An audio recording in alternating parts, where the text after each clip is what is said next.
मोहब्बत अहिड़ी शइ आहे जो बादशाहनि खे भुलाए थी छॾे। तव्हां असां त का शइ ई न आहियूं, पर चए थो आशिक़ त पंहिंजे महबूब ते मस्त आहे, पर उनखे पंहिंजो महबूब नथो पाए।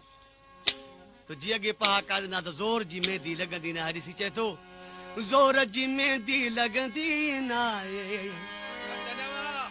ज़ोर जी मेहंदी लॻंदी न आहे, जंहिंजी मर्ज़ी जंहिंखे चाहे।